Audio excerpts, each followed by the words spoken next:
Maître Béraud. Je suis chercheur, écrivain-chercheur du paranormal burkinabé. Je précise burkinabé parce que le paranormal est vaste. Et moi, si je dis que je suis chercheur aujourd'hui là, ça ne veut pas dire que je suis venu rentrer comme ça. Non, je suis né avec.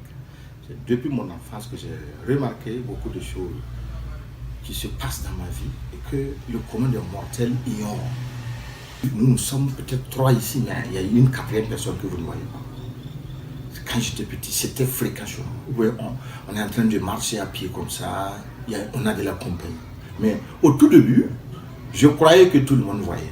J'étais enfant, je ne savais pas. Mais c'est quand je suis maintenant que beaucoup de gens ne voyaient pas, que c'est ça qui me faisait peur maintenant. Et c'était vraiment la débandade la nuit. Bon, paix à l'âme de ma mère, vraiment, j'étais chaque fois accroché à elle.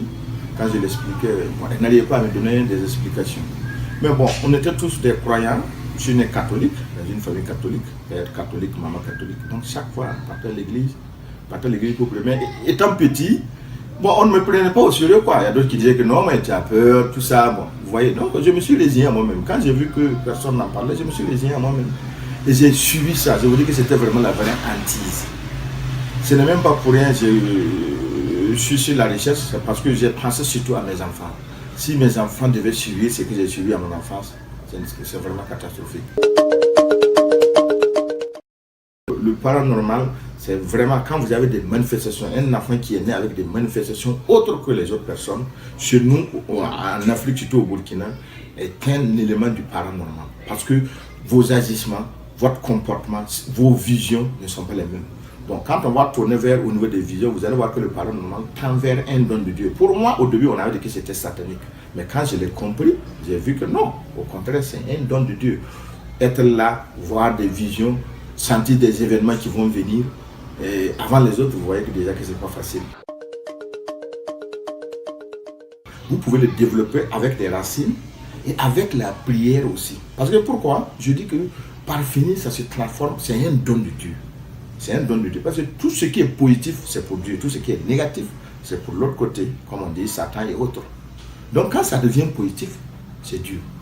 Parce que Dieu, il ne fait pas quelque chose de négatif. Tout ce que nous voyons dans la nature est positif. C'est l'homme qui se rend négatif après. Sinon, c'est ça. En parlant même par exemple des ressources, nous ne sommes pas nés pour travailler beaucoup. Non. Il a tout mis seulement pour que l'homme vive bien sur terre et puis il disparaisse. Donc c'est l'homme qui cherche beaucoup de problèmes. Par exemple, moi j'ai 4 téléphones où vous avez un seul téléphone. Pourquoi pas vous donner un autre? Mais l'homme, vous voyez, c'est ça. Au fur et à mesure qu'on grandisse, on a l'égoïsme qui monte aussi. Donc pour revenir à votre question, vous pouvez le développer, en tout cas ma connaissance dans mes recherches, vous pouvez le développer avec des racines. Voilà, parce que j'ai souvent dit, ceux qui viennent vers moi, j'ai souvent dit aux gens, non, faites tout pour quand même avoir des prémonitions, des rêves prémonitoires. Ils me demandent comment. Je dis oui, même parce que souvent vous pouvez naître avec ces choses-là, mais votre nourriture peut vous empêcher d'avoir ces rêves prémonitoires. Vous avez par exemple la viande du porc comme ça. C'est pas un truc qu'il faut manger à chaque fois, surtout quand on est jeune. Donc, ça peut restreindre beaucoup de choses sur votre 6e sens. Donc, voilà ça. Mais il y a des racines que vous pouvez prendre. Moi, je connais des racines que vous pouvez prendre pour développer ça. Parce que présentement, avec beaucoup de choses qui se passent comme ça, il y a un individu qui sort de ce lit, il ne sait pas où mettre le pied, c'est dur. S'il y a des racines pour ça, il faut le faire. Voilà. Sinon, c'est possible. C'est possible.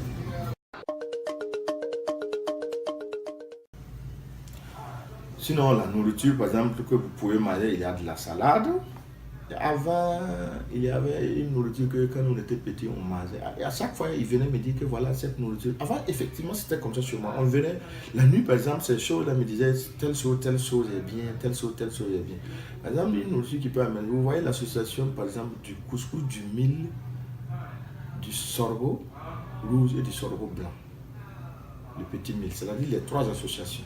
Ça donne vraiment de l'énergie correctement. J'ai même dit ça dans une des radios là. Vous pouvez en faire de la bouillie, souvent boire, ou bien vous faites par exemple du couscous.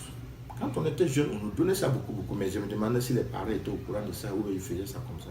Mais moi, quand j'en mangeais, dans la nuit, on me parlait de ça. Voilà. Il y a aussi beaucoup de racines que vous pouvez chaque matin boire ou bien vous laver. Vous allez voir que ça va venir. Sexe, effectivement, le sexe est spirituel, c'est très bien. C'est pour dire que les jeunes d'aujourd'hui, c'est quoi? Il y a beaucoup qui m'appellent à 21 ans, à 18 ans, que j'ai une copine, j'ai quoi. Au lieu de parler de copinage comme ça, quand moi j'avais 18 ans, je ne connaissais pas femme. Franchement dit, je ne connaissais pas faire des rapports, je n'ai pas connu ça à 18 ans. Aujourd'hui, dès 15 ans, même, il y a d'autres qui partent. Je peux dire moins que ça. Mais c'est pour vous dire que c'est bien. Le sexe, c'est vraiment comme la nourriture que quand le corps en a besoin, il faut donner. Mais il y a un problème. C'est quoi? C'est spirituel. Ça vient de Dieu. Ce que vous faites, c'est de l'énergie que vous donnez. C'est ça qu'il faut éviter. Surtout l'énergie que vous êtes en train de faire sortir, ou bien l'énergie que vous êtes en train de recevoir, si vous ne faites pas attention. Même en faisant un rapport au monde de la jouissance, là, si vous prononcez une parole négative, ça reste contre la personne ou contre vous. Et c'est possible. Il y a d'autres qui croient que quand vous vous laissez aller, non, c'est pour faire des choses. Ceux qui peuvent vraiment venir, je peux les montrer. Même vous pouvez guérir la femme avec vos rapports, en faisant des rapports. Votre femme qui est malade, vous pouvez la guérir en faisant des rapports. Mais l'influence des rapports au niveau, par exemple, de ses racines, au niveau de cette spiritualité qu'on parle là, c'est quoi? C'est l'énergie là. Par exemple, si moi je vous disais, bon, cette racine est contre ceci, mais vous devez vous laver pendant 7 jours, mais ne faites pas de rapports. Parce que si vous faites des rapports, l'énergie là, vous allez enlever ça, transmettre à la femme. Ou bien vous allez transmettre ça à l'homme, si vice-versa. Nos bibliothèques, ce sont nos vieux qui sont toujours là. Et ce sont ces gens qu'il faut vraiment aller vers eux avant qu'ils ne disparaissent. Mais malheureusement, les gens ne s'intéressent pas. J'ai toujours dit qu'ici, on s'intéresse à la bière, les femmes, les brochettes. Effectivement, c'est vrai. Même moi, dans mes recherches, là, j'ai souvent envoyé des demandes d'aide pour éditer ce journal-là, ce roman-là. J'ai envoyé des demandes d'aide dans nos sociétés privées. Aucune réponse négative j'ai reçue.